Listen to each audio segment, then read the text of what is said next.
Yo, what's up guys, it's your boy Sami here. Today we are gonna see, what if Naruto was transported into High School of the Dead World, Part 3. Hope you'll enjoy this video. So before we start, please subscribe to our channel, and like this video. So let's get into the video. Just as the kunai were mere inches away from striking their targets, the explosive tags detonated with tremendous force, consuming a large cluster of undead in a massive gout of flames and shrapnel. Many of them were destroyed, leaving enough room for Naruto to safely land on the ground. The smell of burning, decaying flesh immediately assaulted his nostrils, momentarily stunned the blonde, but the groans from the approaching undead was enough for him to snap back into action. Without a moment's hesitation, he brought his hands into his signature cross-shaped seal. Kage Bunshin no Jutsu. From out of nowhere, 5 identical replicas of the blonde appeared. Naruto knew he had to restrain himself from creating his usual amount of Kage Bunshin, remembering Kurama's warning about heavily relying on his ninjutsu. Whilst his handicap made things harder for him, he was still confident that he could come out on top. In unison, the 6 blonde ninjas withdrew their katanas and charged as one into the encircling horde with a mighty roar, drawing the attention of the zombies. The Narutos were in constant motion, hacking and slashing, beheading every single undead that came within reach of their blades. Since there was nobody around to see them in action, they immediately encased their blades with wind nature chakra, making it easier to cut through their decaying muscles and bones. The original Naruto bisected another decaying man's head with a double horizontal slash, before striking the zombie creeping up behind him with a reverse wheel kick. Using the momentum from the kick, he swung his swords to the left, slicing off the rotting hands of another undead, as he continued his spin, and finally destroyed the handless zombie's head. Unfortunately, he was caught unawares by the zombie coming from his left.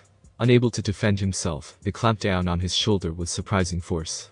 Naruto shouted in pain, as blood gushed out from where the zombie was gnawing at until he disappeared in a cloud of smoke, and was replaced by another rotting zombie. Throughout the chaos, the 2 decaying beings didn't notice the small plumes of smoke trailing from the explosive tags that had been placed on their chests.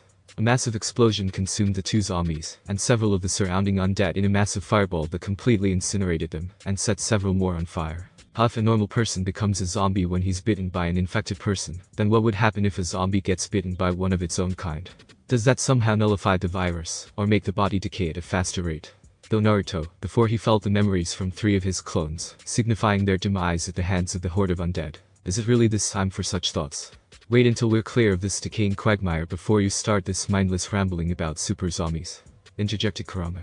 Naruto had to agree, as he felt yet another clone's memories rush back to him, depicting how it was torn limb from limb in a gory fashion. Shit. This is getting out of control fast. I don't know how much longer I can last before I'm zombie chow. Thought Naruto, while slashing 2 more undead that got too close to him, right before he stabbed another zombie that was creeping behind him in the head. Chancing a glance around his surroundings, he was disheartened to see the mass of zombies surrounding him, and his remaining clones. I think that it's about time to make a tactful withdrawal. His eyes darted from left to right, until he spotted a clear path from the corner of his eyes. He didn't know if it led to the river, but he didn't have the luxury of being picky. Whipping out 2 more explosive tags, and wrapping them around the handle of the kunai, he launched it at the large group at his left, his 2 clones mimicking his actions. The 3 resulting explosions created a large enough opening for the 3 blondes to escape. Not wasting any time, Naruto and his clones raced through the clear paths that were before him. He didn't dare use chakra to augment his speed in fear of worsening the strain on his body. Already he could feel the slight ache stabbing through his body steadily getting worse. Things became even more difficult when the zombies began to surround him, slowly boxing him in once again, his remaining clones finally cracking under the pressure of fighting off the numerous assailants. Having enough of fighting on the ground, Naruto jumped on top of the lead zombie's head, using it as a springboard to launch himself into the air. As he soared through the air, he couldn't help but grimace at what he saw below him. Hundreds of zombies swarming around, giving off the illusion of a sea of decay and death, making him realize just how outnumbered he really was. On his descent, he angled his body so that he landed on top of a zombie's head, the force from his fall instantly crushing its head in a splash of brain matter, skull fragments, and blood. Although his exhaustion was beginning to catch up with him, he knew that he had to keep going. With another leap, Naruto flew through the air and landed on top of another undead's head. Soon, Naruto was leaping from head to head, as if he were playing an absurd version of hopscotch. The masses of undead, having been alerted of a potential meal by the destruction of their fellow decaying brethren, tried to ensnare the blonde as he passed by. The ninja was making good progress, leaping from head to head, and slicing off every hand that came close to making contact with him. But when he was about to make it to the clear zone, one zombie's hand managed to clip his foot just as he jumped off. The sudden action caused Naruto to lose his balance, and crash noisily into a heap of garbage cans on the ground. As he shakily got back onto his feet, he was disheartened to see that the undead horde was shuffling towards his position, having heard him when he crashed. God damn it. muttered Naruto. I guess it's about time for me to get to the rendezvous point. Luckily for him, the path behind him wasn't crowded with the walking dead. Peering down the alley, he saw that it went a ways east until it came to the end of the block, which included another four-way intersection, and hopefully another road that led towards the river. Channeling the smallest amount of chakra he could manage, he sprinted down the street, intent on putting as much distance between him and the horde as possible. He had reached about halfway down the road, when suddenly the back gate to a house burst open, a large mass of zombies dropping to the ground in a massive pile. The ninja had barely been able to dodge the writhing limbs that sought to grab a hold of him. Shit, that made me jump, thought Naruto, as he continued on. He was just making the turn around the corner, when an intense flash of pain shot through his body, nearly causing him to stumble forward. Ah, damn it. Not now, I'm nearly there. It took every ounce of his willpower not to cry out in agony, in fear of alerting any undead stragglers that were possibly roaming about. He could basically see the river at the end of the road, the moonlight glimmering off of the water's surface in a tantalizing way, as if it were the gateway to heaven. All that stood in between him and the group was a long stretch of road, a countless amount of zombies, and several abandoned and/or destroyed vehicles. Unfortunately, it seemed as if Lady Luck was ignoring the young ninja, for the moment after Naruto passed the second house on his left, the front gate collapsed, allowing the zombies that were crowded behind it to join the mob that was shuffling after the blonde. His patience having left him earlier that night, Naruto pulled out two of his more powerful explosive notes that had the shortest fuse, wrapped them around another kunai, and hurled it behind him. But, as he dared to glance behind him, he was startled to see the zombies a lot closer to him than he expected, even more so when the lead zombie had the explosive kunai lodged in his chest. Shit. Running zombies, that's the last thing that I need right now. Naruto mentally screamed, his eyes widening when he sensed the chakra within the tag beginning to build up. Channeling more chakra into his feet, Naruto tried to leap away in a desperate attempt to put as much distance between him and the walking bomb, but the force behind the explosion was still powerful enough to throw the unfortunate blonde into a trio of trash cans that were sitting out in the street. Naruto tried to regain his equilibrium, when suddenly another wave of pain caused throughout his entire body, the agony so severe that he failed to stop the strangled cry that escaped his throat. To make matters worse, he could hear the ever-dreaded moaning that he had associated with the undead approaching closer and closer to his position. No. No, no, no. I've gotta move, gotta get out of here. Naruto raged internally, as he struggled to get back to his feet, only to collapse onto the ground once again. He crawled desperately from the approaching horde, not willing to give up without a fight. He was a few feet away from reaching the middle of another intersection when he suddenly heard shots being fired near him. Acting on instinct, he dove to the ground, covering the back of his head, and waited for the unknown shooter to cease firing. Shot after shot was fired, and each one was accompanied with the sound of an undead's head exploding. The moment the sounds of shooting finally stopped, Naruto slowly turned to see what had become of the horde of undead that had been tailing him for some time, only to be amazed that every one of them was lying on the ground, headless and unmoving. "You alright down there?" Someone drew from up above. Looking to where the voice originated from, Naruto noticed that it came from an obscured figure that was standing on an outstretched limb from a tree that was in a house's backyard. Without any warning, the figure leapt off of its perch and landed gracefully on the ground in front of him, a few feet away from the next road intersection. The man was dressed in leather boots, dark blue pants, a blue shirt, a tan trench coat, and a black-white brimmed hat. He had a rusty red beard that covered his lower face, and had a somewhat cocky smirk stretched across his visage. There were two straps overlapping across his chest, suggesting that he had two weapons in reserve. But what really caught Naruto's attention was the firearm in the man's hands, a shotgun if he recalled Cole's little explanation. Okay, where the hell did this guy come from? And why do I sense an overwhelming aura of smugness practically radiating from him? Thought Naruto, as he got back onto his feet. Yeah, I am now. Thanks for the assist. The man's smile seemed to widen a margin. You know, it's pretty dangerous for you to be out here all alone at this time of night. Especially considering what's prowling these streets. Suddenly, without warning, the man aimed his gun in his general direction. Acting out of instinct, Naruto dropped to the ground just as the man fired his weapon. The sickening wet explosion, and the death gurgle that he heard from behind him, indicated that the undead behind him was neutralized. What the hell do you think you're doing? Naruto whispered, as loudly as he dared, still wary of any possible undead that could spring up at any moment. Relax, son, replied the man, as he chambered another round. I wasn't aiming anywhere near you. He then fired upon another undead, relieving it of its head. Will you stop that? You're just going to attract more of them to our location. Let them come. Just like all the others, I'll blast them all to hell, said the man, arrogantly. I've accomplished too much to be taken out by some mindless living corpses. That's who the hell do you think you are? Asked Naruto, exasperatedly. That just made the man's smirk widen. Well, youngster, I am known by many names. But you can call me Walker Texas Rangers URKK. Right in the middle of his introduction, a trio of fast-moving zombies ran into the intersection and slammed into Walker, dragging him to the ground. The undead instantly began feasting upon their prey with gusto, Walker's screams of agony breaking the night's semi-tranquil atmosphere. The noise only attracted even more undead, who soon joined in on the meal. Naruto, on the other hand, remained on the ground, his eyes wide with disbelief at the grotesque scene before him. He absently noticed that there were two large guns laying on the ground in front of him, the ones that he assumed Walker had strapped to his back. One of them looked like one of those shotguns that Kota had gotten from the safe, whilst the other was significantly smaller, and had a small rectangle. He recalled Kota calling it a magazine, sticking out of the bottom of it. Beside the two large weapons was extra ammunition for the two different guns. The blonde's gaze swept from the weapons to the cluster of undead feasting upon Walker, and then back at the guns. Well, it's not like he's going to be using them any time in the future, he thought grimly, before he grabbed hold of the weapons, and slipped them underneath the straps of his sheaths, and pocketed the ammo. He then glanced back at the writhing pile of undead, and the still screaming Walker. No point in staying here, the guy's as good as dead. Besides, I've got to meet up with the others. With a running start, Naruto leapt over the pile of zombies, and continued on down the road.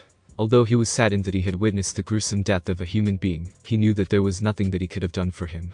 And for some reason, he found that he wasn't as upset as he had first thought he would be. Choke on it, gurgled Walker.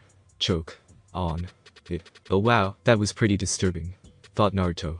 Without warning, the blonde felt a massive chill run down his spine, nearly making him lose his balance. Whoa. What the hell? Hey Kurama, did you feel that huge tremor just now?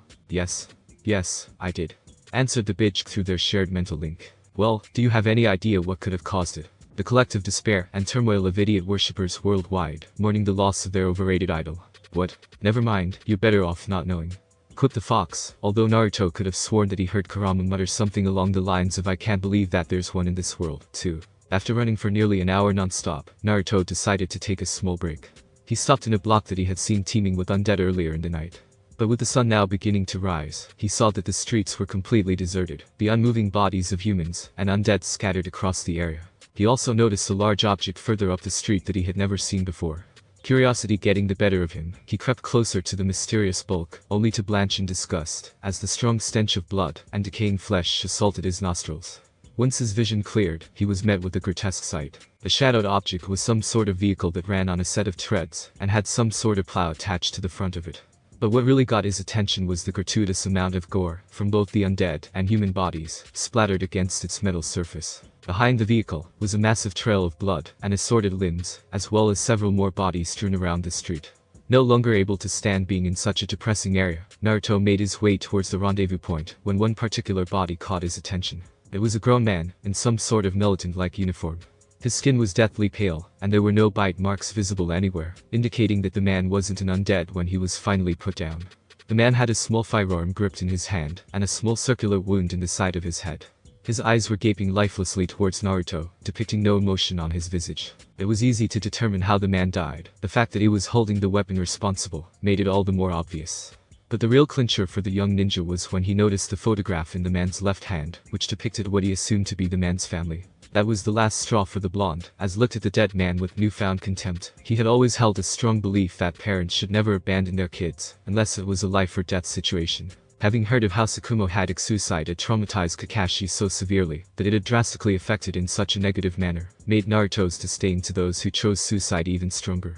It just didn't make any sense why a man would just take his own life and leave such a gaping hole in his family's life. But judging on the amount of undead bodies that littered the area, the young ninja had a decent understanding as to why the man had taken his own life, as he had seen how everything went to hell in a basket from their house's balcony. With the living dead roaming the streets, killing and infecting people left and right, the man had prevented himself from being infected by an undead and becoming another member of the horde by taking his own life. It would have also eliminated the chance of becoming infected and then later passing the virus to someone else. I'm sorry. I can't even begin to imagine what you must have gone through. Even though I hate people that resort to suicide, I can understand why you did it. I hope that you find peace in the afterlife, said Naruto, as he gently slid the deceased man's eyelids over the lifeless eyes with his hand. He then carefully removed the small gun from the man's grasp and searched his pockets for ammunition. He found 5 round plastic circles, with a small knob on top of it, each holding 5 small metallic things Kota had called bullets. Pocketing his finds in his back pouch, he spared the deceased man one last glance before he raced down the street, intent on meeting up with his party without encountering any more catastrophes. The trip towards the river was pretty much uneventful to the blonde after he had left the scene of the street massacre. The few small groups of undead that he encountered were fairly simply to avoid and distract. All it took was a rock and some metallic trash cans. Crossing the river itself was surprisingly easy via water walking, although it did make the blonde somewhat anxious in using chakra, on the off chance that his body seized up again. Given that there weren't any boats readily available, however, and that time was of the essence, he had to run the risk. He had a few mishaps, in which he nearly fell into the water, but he managed to quickly recover. The sun was just starting to rise, as his feet finally touched down on terra once again, when another problem reared its ugly head. I don't know where the group is supposed to meet. I never asked for the specific location from Kota, moaned Naruto, who felt like kicking himself for forgetting such important information. Now what am I going to do? Kid, calm down.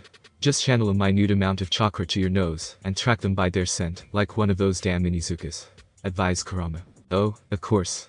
Why didn't I think of that? Thanks Kurama, thought Naruto. Wait a minute, what do you have against the Inizuka clan? What don't I have against their clan? The humans are practically the same as their blasted mongrel companions. Loud, arrogant, extremely territorial, overly aggressive when it comes to searching for mates, and they happen to hunt members of my species for sport. Now quit wasting time, and get on with it already. Snarled the fox, before becoming silent once again. Acting on Kurama's advice, Naruto surged his chakra towards his nose, and took a deep whiff of the air around him. Immediately, he began to cough and hack, as a strong toxic chemical smell assaulted his senses. No doubt that's the synthetic virus that's causing all of this anarchy, thought Naruto bitterly, as he tried to get the horrible stench out of his nose. He was about to take another whiff when he suddenly realized something. Just how am I supposed to track the group sense? Damn it. It's like every step forward I take, I'm always going back to. Hold on, Takashi. That little girl pissed on him. So all I've got to await, just about anyone would either piss or crap themselves if they saw what was going on. Damn, back to square one again. He was about to scream in frustration when he caught wind of another scent, this one being far more pleasant than the first two. It was faint and on the move, but it was somewhat familiar to him. It reminded him of being in the flower shop Ino's father ran, as he had visited the store often to see if they had imported any new flowers that he could try his hand at growing. Then, it hit him. Shizuka Marikawa's shampoo. She had washed her hair with floral-scented shampoo earlier last night. Focusing on that particular scent, he also found the lingering scent of urine moving along with it, on his far left. Wasting no time, Naruto sped down the earthen trail towards where the scent was, all the while keeping an eye out for any straggling undead along the way. He was 20 minutes into his run, with nothing to see but the grassy incline to his left and the occasional tree. But then, something caught his eye. He noticed something large further up in the distance. The closer he got to it, the larger it became, until Naruto was able to see that it was a large bridge that stretched across the entire river. Additionally, there were a few decently sized trees that were planted on both sides of the shadow that the bridge made. After 30 more minutes of running, he was about halfway near the bridge's shadow, and starting to tire. He was thinking about taking a short rest in the shade that was made by the bridge, and possibly reconfirm that he was indeed going the right way, when he saw something that lifted his spirits. There in front of him, cutting across the river, was the large tank-like vehicle that his party had driven off in. Instantly, the scent of the nurse's shampoo, and incidentally the smell of urine, became more potent to the ninja. Ignoring the exhaustion that was slowly catching up to him, Naruto pushed himself to run faster, so that he could reunite with the group as quickly as possible. Just as the vehicle finally rolled out of the river, and onto the ground, Naruto let out a sharp whistle, catching the attention of Kota and the little girl, both of whom were riding on the roof of the vehicle. Hey, stop the Humvee, sensei. Naruto sends back, shouted Kota, slamming his hand on the large vehicle's roof. With a lurch, the Humvee came to a stop, jostling everyone inside, as well as allowing Naruto to catch up to them. Oni-chan, you made it back safely, exclaimed the girl. Naruto just smiled, as he gently grasped the young girl's outstretched hand. Of course I did. There's nothing that will stop me from coming back to you guys, answered Naruto, with one of his trademark grins. It's good to see that you're still in one piece, Naruto-san. Those explosives of yours were wicked. We practically felt the shockwaves as we drove away, said Kota, as he pumped fists with the blonde. The puppy, at that moment, decided to make itself known, licking Naruto's extended hand, all the while wagging its tail. Hey there, little buddy, said Naruto, scratching the little dog behind its ears, making its tail wag even faster. He stepped back so as to allow everyone else in the Humvee to get out, figuring that they would want to stretch their legs or get some fresh air. Almost immediately, he felt a pair of arms wrap themselves around his body and pull him into a tight embrace, his face pressed against a large, warm, soft mass. Oh, Naruto-kun, we're so glad that you're alright. We were all worried sick about you. cried Shizuka, squeezing the blonde ninja even tighter against herself. With some difficulty, Naruto managed to move his face out of the woman's cleavage to give her an appreciative smile. His face, however, took on a blood-red blush once he realized the position he was in. Firstly, the nurse was holding him tightly against her body, to the point that his face was pressed against the most amazing pair of breasts he had ever seen on a woman. And secondly, Shizuka was still only clad in the white towel she wore whilst the group made their escape. "I'm sorry that I worried you, Mirakawa-san, and I'm glad that you, and everyone else is safe too," began Naruto, trying his best not to pass out from the massive nosebleed that he was holding back. "But could you please, not hold me so tightly? You can do well, you know." At first, the woman was confused about what Naruto was talking about, and as to why his face was so red. That is, until she looked down at their position, and remembered the state of dress she was in. In a blink of an eye, she released Naruto from her hold, and leapt back 3 feet from him. A small blush of her own stretched across her cheeks, as she tried to stretch the towel, so that it covered more of her intimate areas. "Higomen, Naruto-kun. I guess I got caught up in the moment, no?" she offered, sheepishly. Naruto was about to answer her, when he suddenly felt a sharp pain on the back of his head. Turning to face his attacker, he saw that it was none other than Saya Takagi, who was looking quite annoyed. "What were you thinking, going off on your own acting, as the suicidal hero?" she grounded out. "Did you know that we all thought that was the last time that we were ever going to see you live?" A twinge of guilt passed through Naruto's heart. He didn't mean to make them worry over him, although the fact that Saya and the others actually cared about his safety was still a surprise to him. It was a sort of comforting feeling, one that he was still trying to get used to. "Well, I'm here now. I kept my promise, didn't I?" asked Naruto, giving the agitated a gentle smile.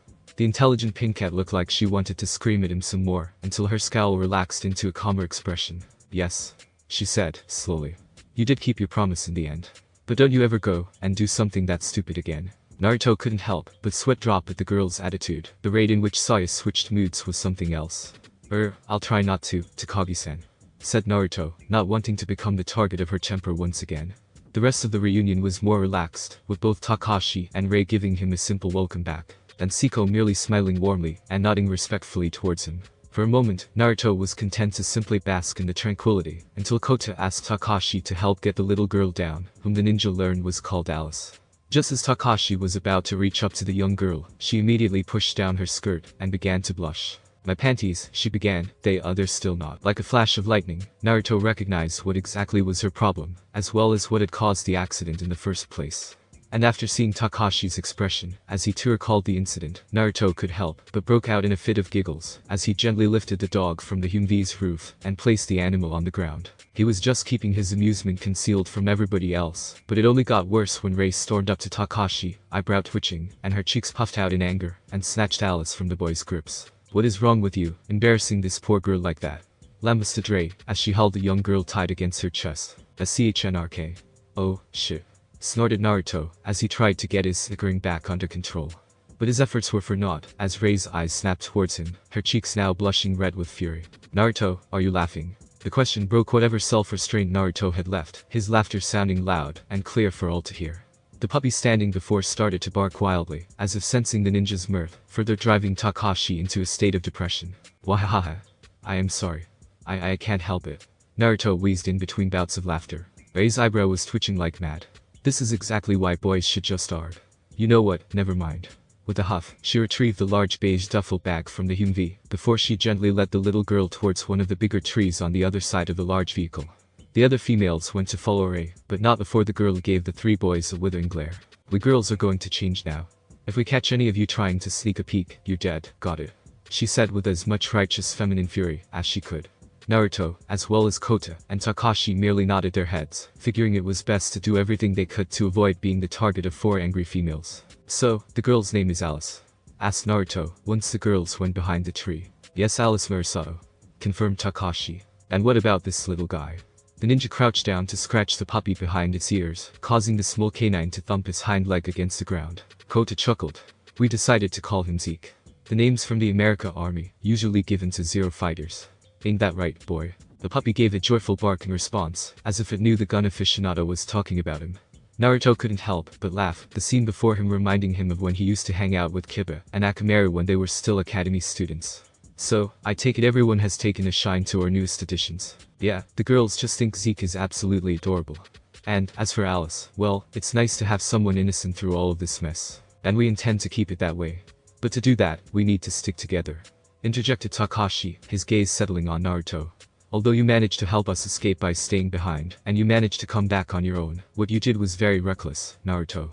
You had us all worried, especially Alice. Now I know that there's no way to predict what kinds of obstacles we may face in the future, but if we are to survive this outbreak, we need to do so without taking wild and unnecessary risks. So I want you to promise me, Naruto, that you won't pull a stunt like you did last night, alright? At first, Naruto said nothing. He didn't know whether to feel appreciative that Takashi cared enough to confront him on his seemingly dangerous actions, or affronted by the teenager's own hypocrisy about acting before thinking. Alright, Takashi, he began. I promise I won't take any more unnecessary risks, so long as you promise not to allow your emotions get the better of you when it comes to making decisions. Both Takashi and Kota looked surprised. What do you mean by that, Naruto-san? Asked the bespectacled teen. Your little rescue mission from last night wasn't exactly the smartest thing to do either, Takashi. But please, let me finish, Kota-san. Interrupted Naruto, before he turned his attention back to Takashi. Although you had good intentions in mind, Takashi, your actions weren't in the best interest of the entire group. That house had food, supplies, and shelter that we could have used to our advantage. But we ended up staying there for barely an entire night. All because you wanted to save one survivor, we had to abandon a well-protected shelter. Even when we saved the girl, we would have probably been overrun by those things if the others hadn't come to rescue us. And on top of that, the group barely escaped after I stayed behind to lure them away. Hell, if you had just ignored what was going on in the streets, we'd probably be waking up in the house right now after a good night's rest, instead of the group having to pull an all-nighter. But Alice was in trouble, retorted Takashi, trying to suppress his aggravation from being hurt by the others and the girl in question. Her father had been killed trying to find shelter, and she would have been eaten alive by them. You were there, you know. I know. Naruto paused to check and see if the girls had heard what they were saying, feeling relieved to see that no one was approaching them. I can understand why you went to such drastic measures to save Alice, and I'm not condemning you for wanting to save a child who had just lost her father. But you can't keep doing things like this in the spur of the moment, Takashi. If you were on your own, then it would have been fine. But you're with a group, and you have to keep in mind that the consequences of your actions affect everyone, as a whole. If you were so against me helping Alice, then why did you tag along with me? Why didn't you try to persuade me to stay? Naruto just sighed, tiredly. He didn't want to go through this argument with Takashi, he was tired, and just wanted to take a nap. Because you already had Kota, Rei, and Siko-chan's support. Even if I tried to argue my case, and we put it to a vote, I would have been outvoted 4-1. Also, if by chance I had convinced you not to go, our base would have already been compromised from Kota's shooting. Kota had the decency to grimace when the blonde brought up how he had practically alerted the undead of their whereabouts. I figured that if I came along, I would be able to make sure you didn't die along the way. But now that we survived this ordeal, we have to make sure that we don't repeat our mistakes. Like Siko-chan said last night, the civilized world is dying, as well as all of the laws it once had. If we're to survive this epidemic, we must do so with level heads. As I've said before, I'll promise to only stay behind and act as zombie bait as a last resort from now on, as long as you promise to think through your decisions more carefully. Deal? He held out his hand so that they could shake on it. Takashi stared at the outstretched hand silently before he finally grasped it. Fair enough, I suppose, he said, as the two boys shook hands. I agree to your terms, Naruto. Soon after, an awkward silence fell between the three boys, doing nothing to ease the tension they felt. Say, Naruto, what's with those guns you've got strapped to your back? Asked Takashi, in a desperate attempt to break the ice. Huh? Oh, you mean these? With everything that had been happening, Naruto had almost forgotten about the weapons he had found. With great care, he pulled the guns out from under his sheath straps, and held them out for Takashi and Kota to see. I kind of expected everyone to be mad at me for making the group leave without me. So, I figured that these weapons would make adequate gifts to say I'm sorry. There was a deep gasp, before Kota was in front of the blonde in an instant, stars glittering his eyes, as he gazed at the two guns. Seeing the smaller teen act so enthusiastically reminded him of his fellow Konoha shinobi Tenten whenever she saw a new weapon. May I? Asked Kota, in a dazed tone. Naruto simply nodded, which was all that Kota needed to begin examining the firearms. Oh, cool. An Uzi 9mm submachine gun with blowback action. These babies can fire up to 600 rounds per minute. Has a 50-round cartridge, not bad, not bad. And, as for ammo, no way, .22 LR hyper-velocity Stinger hollow-point bullets.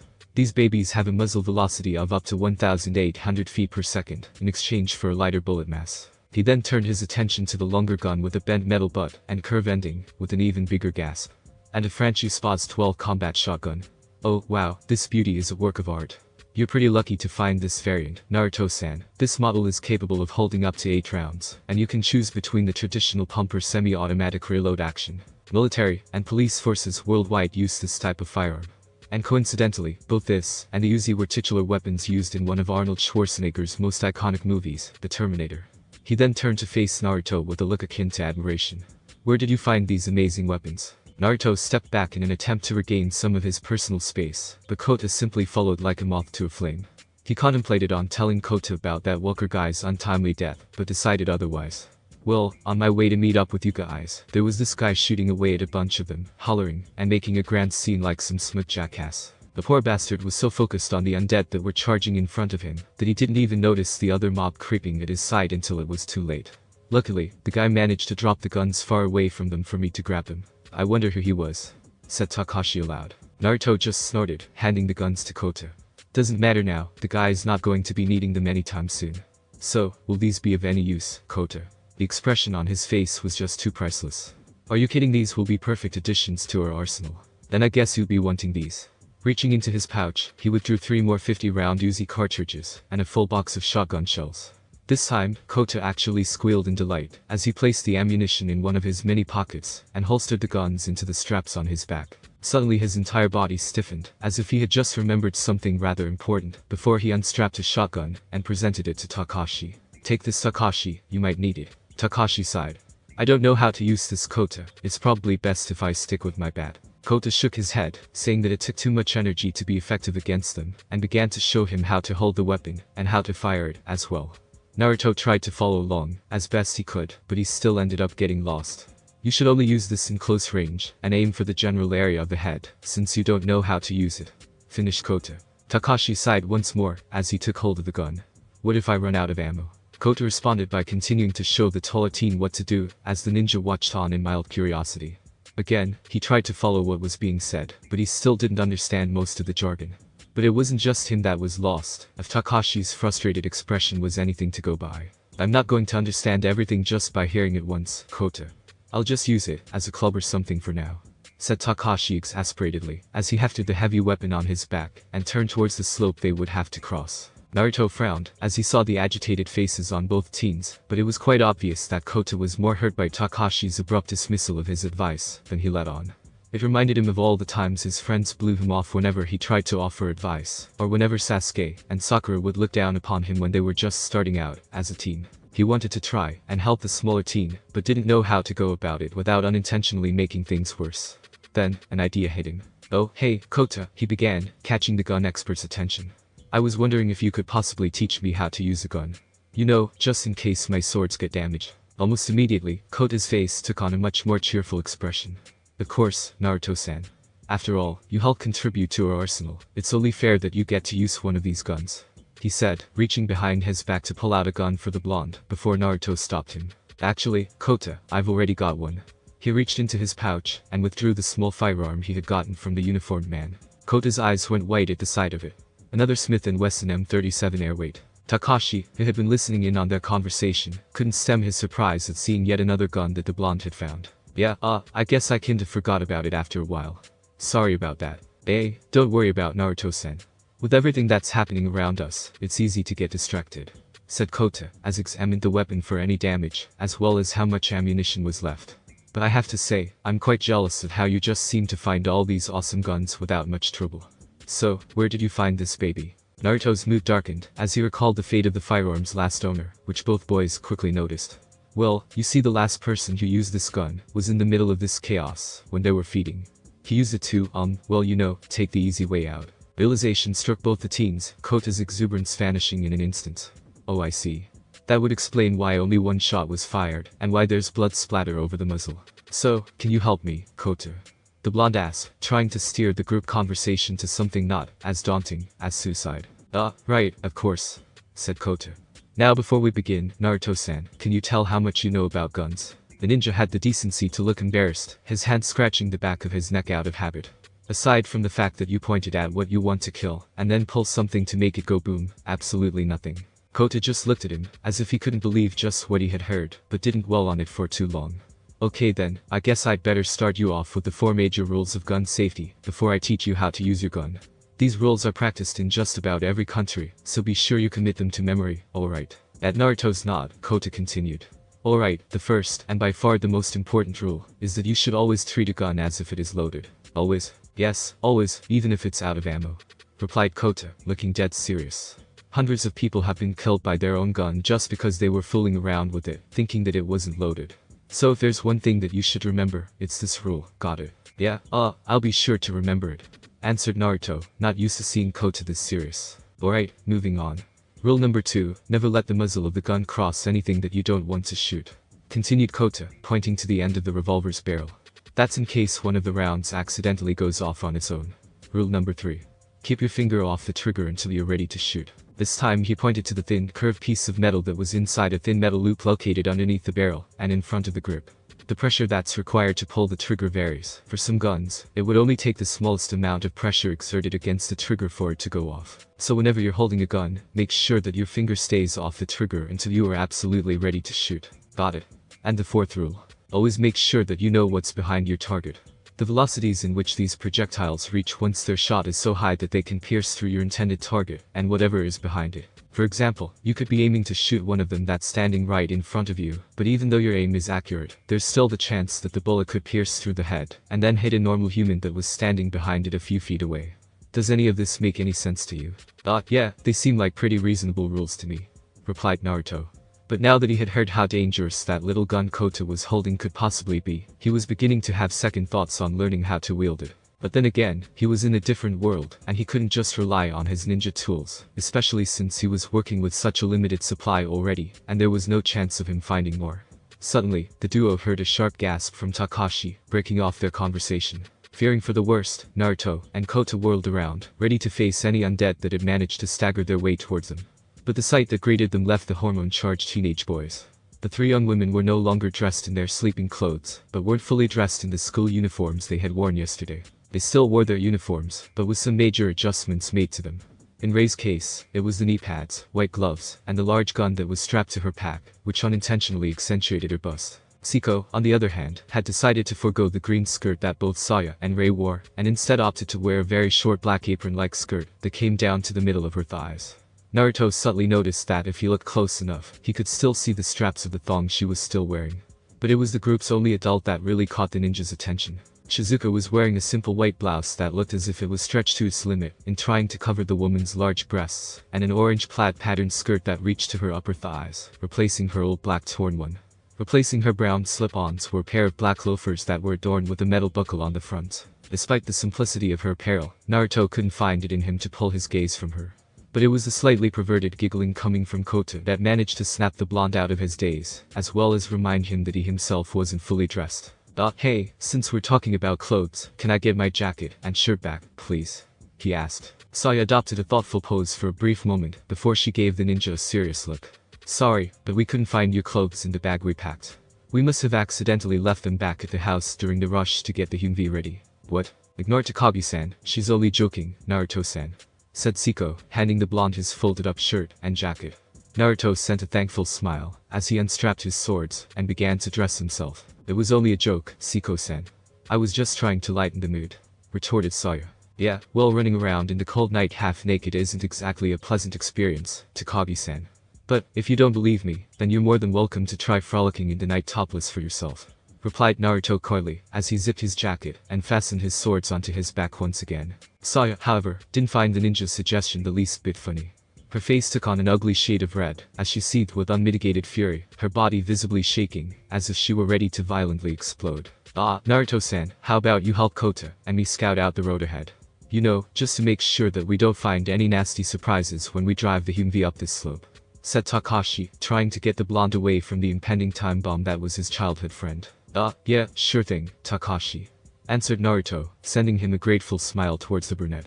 He briskly made his way to the other males, not looking back lest he provoke the angry pincat that he knew was glaring directly at the back of his head. As the trio trekked up the steep slope, Kota quickly continued where he left off on his lecture, showing him how to properly hold his revolver, how to prime it, and how to reload it once he used up his ammo. It seemed simple enough to the blonde, and figured that he'd have it down once he had some practice. They were about a few feet away from the top when Takashi stopped them. No words were spoken between the three males, each of them well aware of what could possibly be waiting for them. At Takashi's nod, they dashed towards the top, each facing a different direction with their guns at the ready the moment their feet hit the pavement. Clear on my end. said Takashi from the right. I've got nothing over here, stated Naruto from the left. And I don't see any more creeping up on the other side, declared Kota, his eyes peering down the other side of the slope. Slowly, the boys lowered their guns now that they determined that there was no new threat to deal with. But the eerie silence that seemed to permeate the area, as well as the lack of human activity, made Naruto feel that he was in a world completely devoid of life. There's no one here, said Takashi, disbelievingly. Isn't that a good thing? Well, yeah, but it's just weird to see this area so quiet. Normally, you would see people driving up and down this road every day. But now, it's as if we're in some ghost town. Naruto said nothing, unsure on what to say.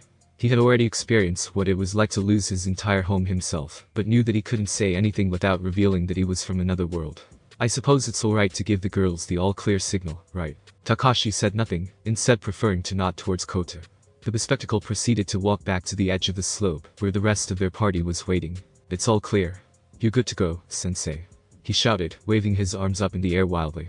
Naruto couldn't help but sweat drop at the boy's choice of a signal. Suddenly, Naruto heard the sound of a large motor being started up, making him jump slightly. He did not expect the vehicle to make such a loud noise. Kota turned back to the others. Alright, they're coming up right now. The sound of a revving motor echoed in the background, before a longer running noise followed, and it was steadily becoming louder. Suddenly, the massive road vehicle zoomed off the grassy incline, as if it were a ramp, missing Kota by inches. Takashi and Naruto didn't get the chance to ask the marksman if he was alright, as they had to dive out of the Humvee's way, each going in opposite directions, and narrowly avoiding being crushed by it. What the freaking hell? Shouted Naruto, his entire body trembling from the near-death experience he just barely avoided. Takashi wasn't faring any better, his face is sickly pale, and his eyes wide from the adrenaline rush. Kota, who was far worse off than the other two, hadn't from the spot he was standing in, his face depicting a vacant expression that somehow managed to convey the terror that he had experienced. Sorry, called Shizuka from the driver's seat. I guess I got caught up in the moment and put a little too much gas into this thing. She got so caught up in the moment that she forgot that we were standing directly in her path. He made a mental note to stay out of the woman's way whilst she was driving from now on. As he brought Kota out of his daze, all of the girls got out of the vehicle to get a better view of their new surroundings. Saya took out a pair of binoculars to scout out the bridge that was further down the road. The bridge stretched across a bend in the very river that they had just crossed, connecting the road they were currently on to the neighborhood located on the other side. Well, we're in luck, said, as she lowered her binoculars. It looks like the bridges that crossed the river weren't blocked off after all, at least, from where we are right now. But there's always a chance that someone barricaded the road further down, as a way to keep them from wandering too close to their shelter. From what we heard on the radio, and on the news back at the house, the road should be clear in the event that people would need to evacuate, added Siko. Of course, there's a possibility that everyone has already evacuated and fled to safer locations. Yeah, but not the police officers. They should still be around, stated Ray. Sai hummed in agreement. Yes, it's true that Japan's police force is known to be dedicated to their civil duty and to protecting the citizenry. The brunette gave Saya an appreciative smile, but Naruto couldn't help but notice that Rei's optimism seemed forced for some reason. So, what's the plan from here? Asked Shizuka, her head sticking out of the driver's window. Yeah, said Naruto awkwardly. What exactly is the plan for this little party? Our original plan was that we would travel back to our homes and search for our families. Despite everything that happened, we still want to see for ourselves if they've made it out or not, explained Takashi. Takagi-san, your house is still on Tucho Mitigashi Hill, right? Saya nodded. That's right. Since your home is the closest, we'll stop by there first. But, well, Takashi didn't bother trying to finish his line of thought, preferring to avert his gaze at the ground. The genius Pinkett just sighed. Yeah, I know, I don't really have much hope that they'll still be there, either. But, it doesn't hurt to at least check. She finished for Takashi. Without another word, the entire group entered the large vehicle, with Rei and Takashi opting to ride on top of the roof. At first, Naruto was a bit wary of going inside the large vehicle, nearly being hit by it, as well as the fact that he had never seen anything like it before. Not wanting to draw unnecessary attention to himself, he finally stepped inside after Siko, although he had to remove his swords from his back in order to fit inside more easily. The interior wasn't anything what he had expected, it looked more like a stagecoach than anything else. He claimed a seat that was next to Siko, which put him next to a window, and gave him a clear view of the outside. He placed his swords on the floor, making sure that he could easily get to them at a moment's notice. With a sudden jerk, the Humvee accelerated forward, startling the ninja, and drawing the attention of Saya. What's wrong now? You're acting as if you've never been in a car before, stated the girl with a raised eyebrow. And judging by the irritable tone in her voice, it was easy for Naruto to tell that she was still angry about his suggestion about running around topless at night. Hey, cut some slack, okay?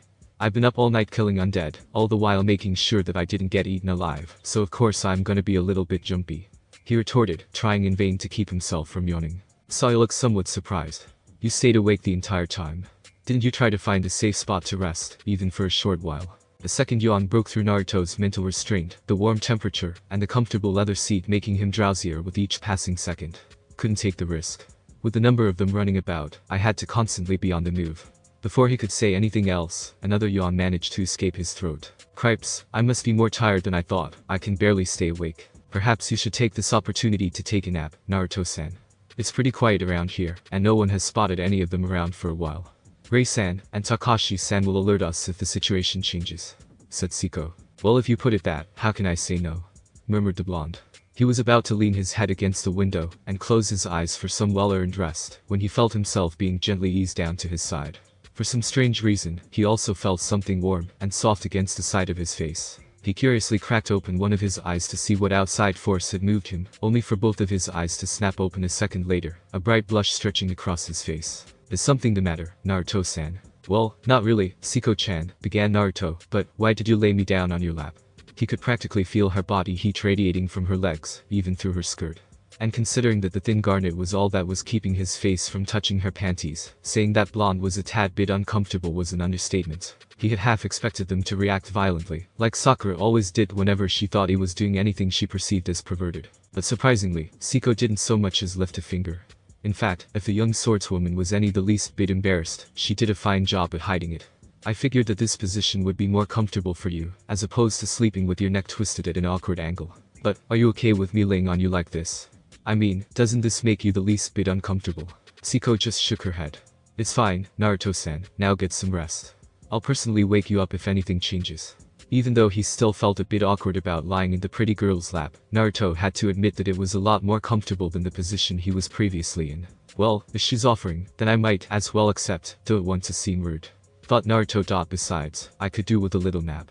Without another word, the blonde allowed himself to finally fade away into slumber. The end. Thanks for watching my video. Leave a like if you enjoyed my video, and also do consider subscribing to my channel for more awesome content. See you next time, till then sayonara.